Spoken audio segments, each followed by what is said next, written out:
বেকারত্ব মুক্ত একটা এলাকা, আমাদের দেশে বেকারত্ব মুক্ত, বেকার যুবক যুবতীর সঙ্গে অনেক শিক্ষিত বেকার, বিয়ে পাস এমএ পাস করে, দুঃখের কথা বিয়ে পাস এমএ পাস করে ছেলেরা মেয়েরা ঢাকা শহরে রিক্সা চালায়। এত বেদনার কথা। আমি একদিন বাজারে বসে আছি, আমার গ্রামের এক হাবেশ পাগড়ি পরা জুব্বা পরা সেই ভ্যানের হ্যান্ডেল ধরে বেরিয়ে আছে। আমার চোখে পানি আসলো। একজন হাবেশ গাড়ি ভ্যানের হ্যান্ডেল ধরে বসে আছে, তার চাকরি নাই, তার বাবা ভ্যান চালায়, সে অসুস্থ, সে হাবেশ সাহেব জুব্বা পরে পাগড়ি পরে ভ্যান চালাতে এসেছে। এই ধরনের দুঃখ ঘটনা বহু নাগরিকের রয়েছে। আমি চেষ্টা করবো এই বেকার মুক্ত সরকারি বেসরকারি এনজিওর মাধ্যমে যেখানে যাদের বেকারত্ব দূর করার চেষ্টা করবে ইনশাআল্লাহ। সেই সঙ্গে এখানে কোনো এনজিওর মাধ্যমে পুলিশ শিল্পের প্রসার করা যায় কিনা সেটাও আমি চেষ্টা করবো ইনশাআল্লাহ। সর্বোপরি যে কথাটি বলতে চাই, সিএমের মাস, সিএম অর্জনের আল্লাহর পক্ষ থেকে তাকে অর্জনের দুটা ফর্মুলা দেওয়া হয়েছে আল্লাহর পক্ষ থেকে। ইয়া আইয়ুহাল্লাযীনা আমানু কুতিবা আলাইকুমুস সিয়ামু কামা কুতিবা আলাল লাযীনা মিন ক্বাবলিকুম লাআল্লাকুম তাত্তাকুন। সিএমের মাধ্যমে তাকে অর্জনের কথা বলা হয়েছে। আপনার এখন সিএম ব্রত পালন করেছেন, আপনার আর 1-2 ঘন্টা আছে ইফতারি, এমনকি ইফতারি 10 মিনিট আগে যদি মালভোগ করে দেওয়া হয়, যদি আপনার উপরে খাদ্য দেওয়া হয়, রসুন যদি দেওয়া হয়, আপনি কি খাবেন? কেন খাবেন না? আপনি এই চরের মানুষগুলো বালির মধ্যে কাজবাজ করছেন, তীব্র রোদের মধ্যে খাদ্য করছেন, আপনি জহরের আদান হয়ে গেল, আসরের আদান হয়ে গেল, আপনি দূর গোসল করতে যাবেন, নদীতে ডুব দিচ্ছেন, মনে হচ্ছে আপনার নদীর পানিগুলো সবগুলো একবারে খেয়ে দেবেন, বুক ফেটে যাচ্ছে, তারপরে কি 1 ফোঁটা পানি পার করেন? কেন করেন না? আপনি জানেন এখানে আমাকে আল্লাহ দেখছে। আপনি আল্লাহকে, মুত্তাকি কে? যে আল্লাহকে ভয় করে, যে আল্লাহকে ভয় করে তাকে বলে মুত্তাকি, তাকে বলে যে তাকওয়া অর্জনে তাকে বলে মুত্তাকি বলা হয়। এই সিএমের মাধ্যমে তাকওয়া অর্জন হচ্ছে, কিন্তু এই তাকওয়া অর্জন শুধু রমজানের মধ্যে সীমাবদ্ধ রাখলে চলবে না, এটা বাকি 11 মাসও বাস্তবায়ন করতে হবে। আমি এমপি হয়েছি, কলমের খোঁচা, আমি ইনশাআল্লাহ সিঙ্গাপুরে, মালয়েশিয়া, লন্ডনে গিয়ে 10-20টা বাড়ি তৈরি করতে পারিব,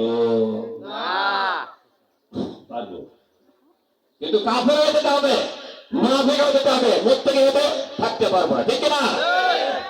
একটি টাকাও যেন আমরা অবৈধ টাকা পকেটে না আছে, দোয়া করবেন। সম্মানিত ভাইরা, এই জন্য পাওয়ার এই হাজার লক্ষ কোটি টাকা, শত কোটি টাকা আমার হাতে আসবে। আপনারা দোয়া করবেন একটি টাকাও যেন আমার দ্বারা অপচয় না হয়। তাকে অর্জন একটা হলো সিএম ব্রতের মাধ্যমে, আর একটা কি ওয়ানাফসু আমাসাওয়াহা ফালাহামাহা ফুজুরাহা তাকওয়াহা কাদ আফলাহা মান যাক্কাহা কাদ খাবা মান দাসসাহা। আল্লাহ অনেক জিনিসের কসম খেয়ে বলেছে, আমি মানুষকে তার নফসকে যথাযথ সৃষ্টি করেছি, সৃষ্টি করার পরে ইলহাম করে দিয়েছি হুজুর এবং তাকওয়া, ইলহাম করে দিয়েছি হুজুর এবং তাকওয়া। যারা এটাকে তাসকিয়া করতে পেরেছে তারাই সফল কাম, যারা এটা দর্বল করে তারাই ক্ষতিগ্রস্ত হতে পেরেছে। তাহলে তাকওয়ার দ্বিতীয় উপায় কি? ইলহাম।